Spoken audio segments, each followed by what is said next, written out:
حضرت عمر رضی اللہ عنہ اور بیت المقدس کی فتح۔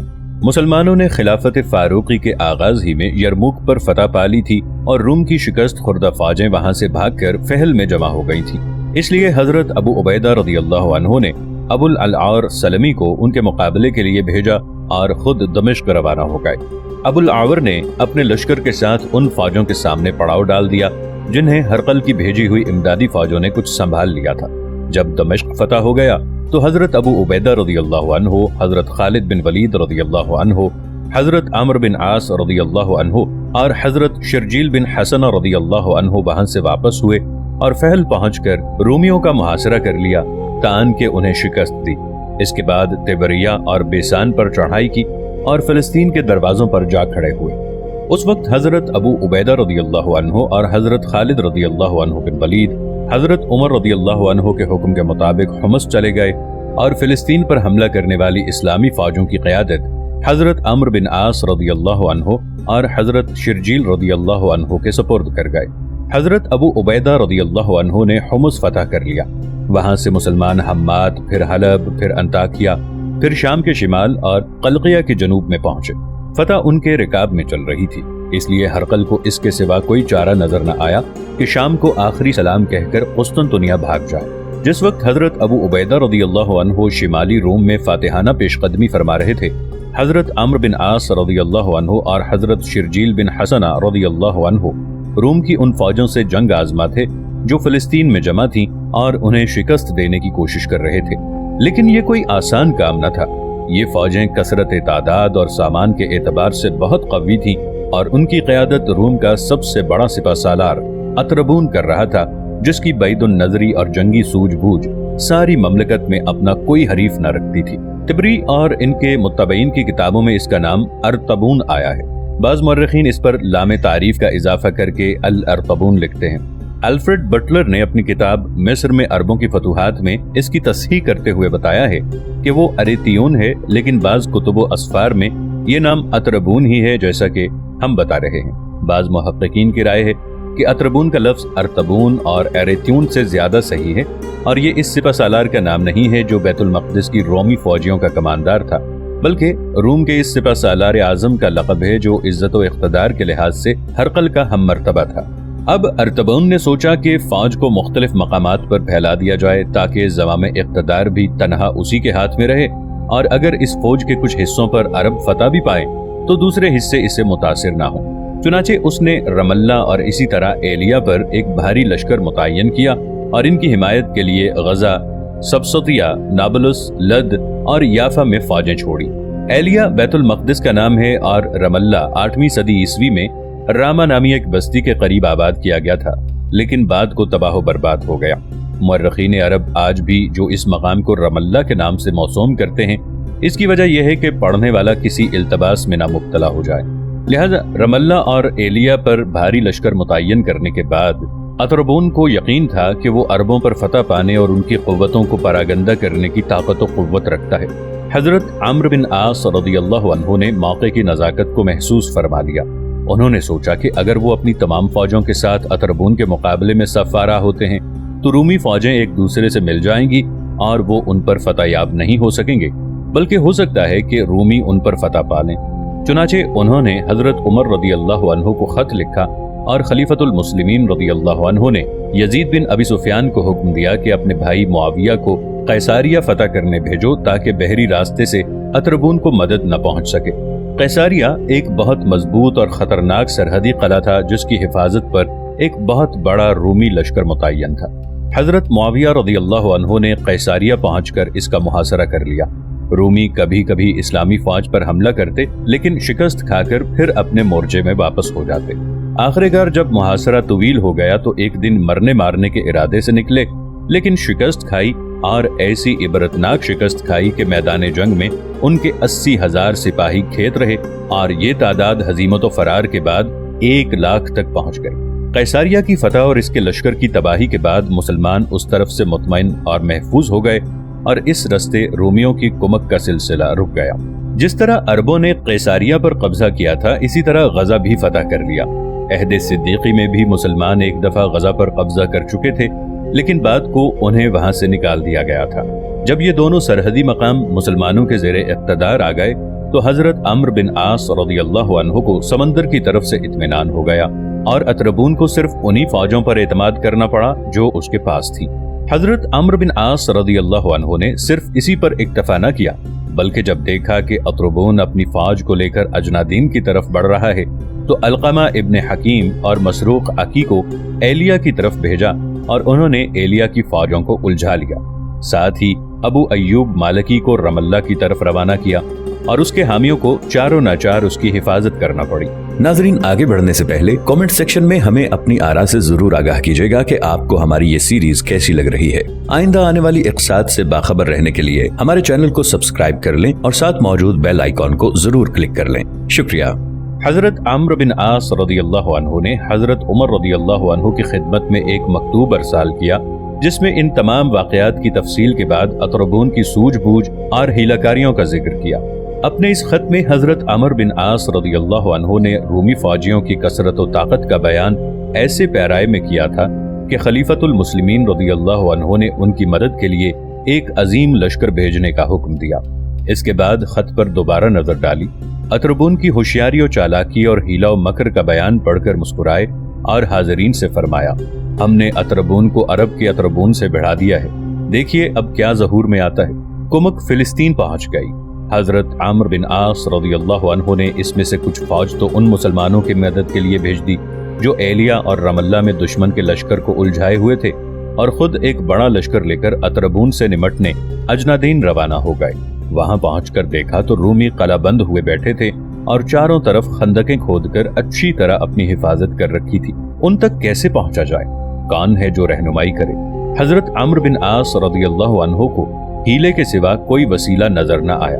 انہوں نے صلح کی بات چیت کرنے کے بہانے اپنے ایلچی بھیجے اور انہیں چپکے سے سمجھا دیا کہ دشمن کے راز معلوم کر کے مجھے بتانا، لیکن ایلچی ان کی تشفی نہ کر سکے اور انہوں نے یہی بہتر سمجھا کہ یہ کام خود ہی انجام دے، اس طرح کہ دشمن پر یہ راز ظاہر نہ ہو، اس لیے کہ اطربون کو کہیں یہ پتا چل گیا کہ جو شخص اس سے گفتگو کر رہا ہے وہ عمرو بن عاص رضی اللہ عنہ ہیں تو انہیں گرفتار کر لے گا اور پھر کبھی نہ چھوڑے گا، اور یہ بھی اس وقت ہے جب اس نے انہیں قتل نہ کرایا۔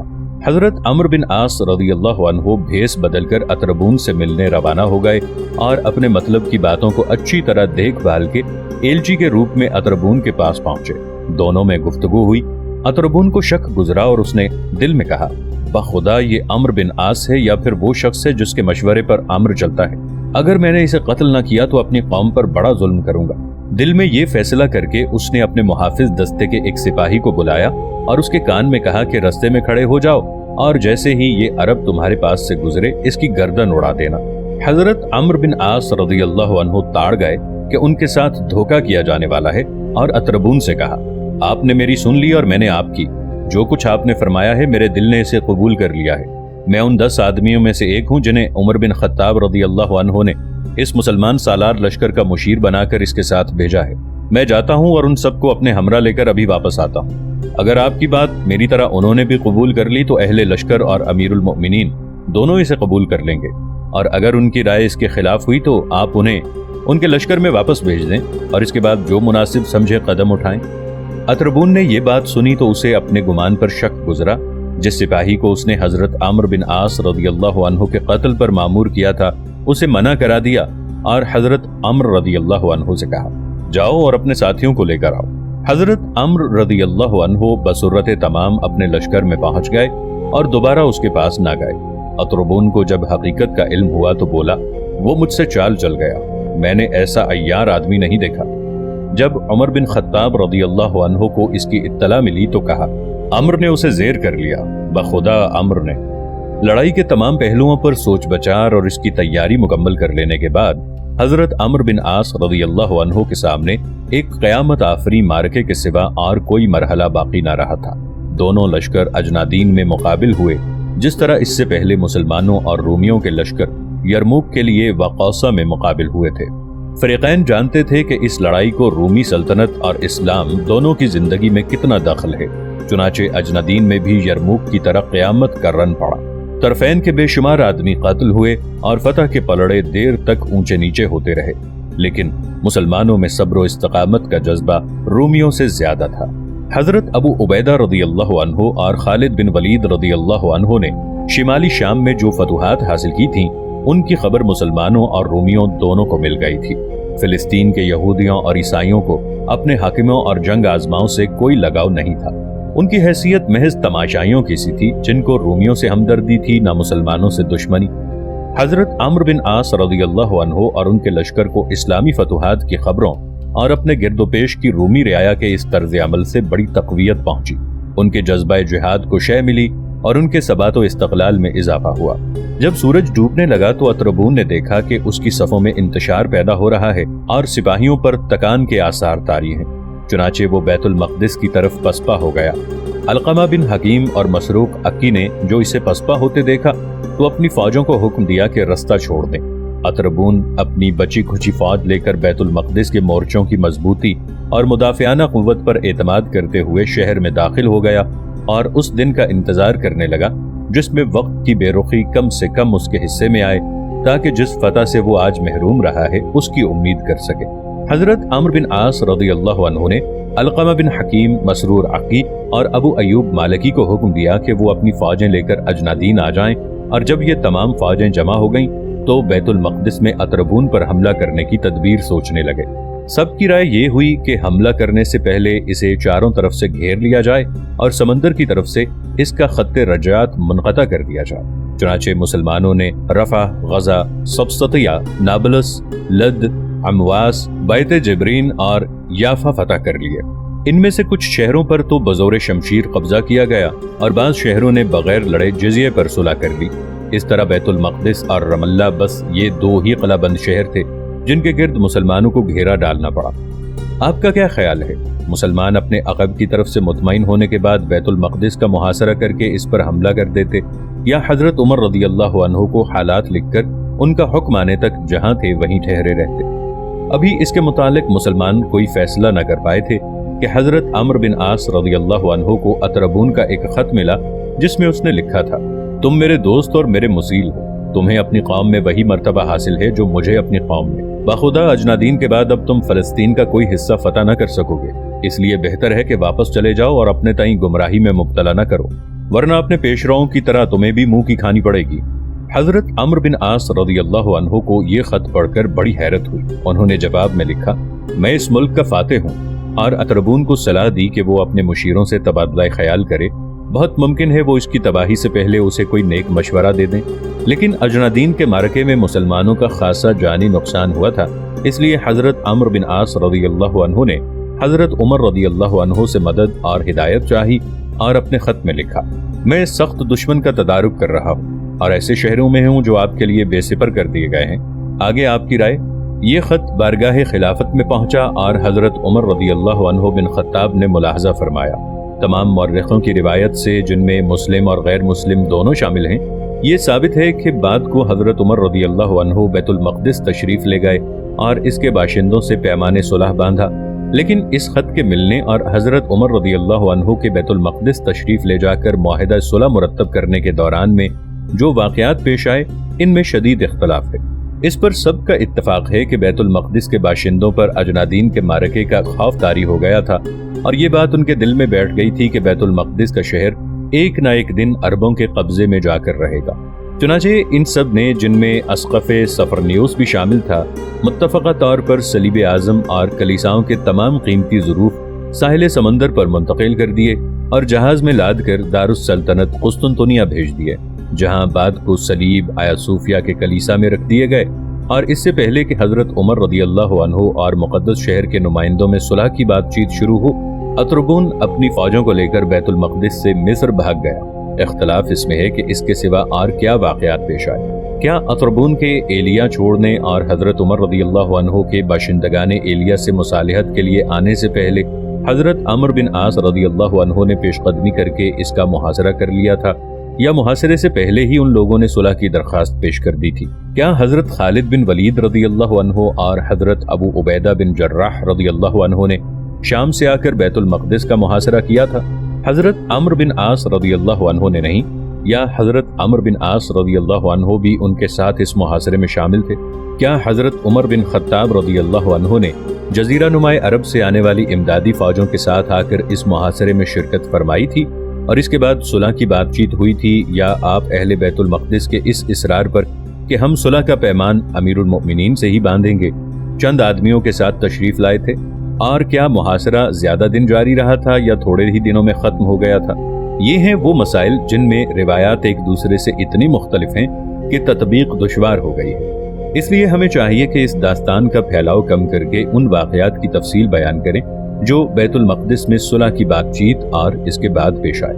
ان روایات کی تلخیص اور امکانی تمخیص سے پہلے میرے لیے اس طرف اشارہ کر دینا مناسب ہے کہ ایلیا فلسطین کے جنوبی سمت کوہستانی علاقے میں واقع ہے، جس کے محل وقوع نے قدیم ہی سے اسے ایک عظیم الشان اور جنگی نقطہ نظر سے مستحکم قلعہ بنا رکھا تھا۔ قدیم اہل مصر اپنے ان دشمنوں کی مدافعت میں جو اس سمت سے مصر پر حملہ آور ہونا چاہتے تھے، اس پر اعتماد کرتے تھے۔ ایک دفعہ ایلیا والوں نے مصری اقتدار کے خلاف بغاوت کی اور اس کی غلامی کا جوا اپنے کندھوں سے اتار پھینکا، لیکن اس کے بعد بھی کئی بار مصر کے حلقہ نفوذ میں آیا۔ آخرکار حضرت داؤد اور حضرت سلیمان علیہ السلام کے عہد میں اس نے مصری اثر سے بالکل آزادی حاصل کر لی اور حضرت سلیمان علیہ السلام نے یہاں اپنا ہیکل تعمیر کیا۔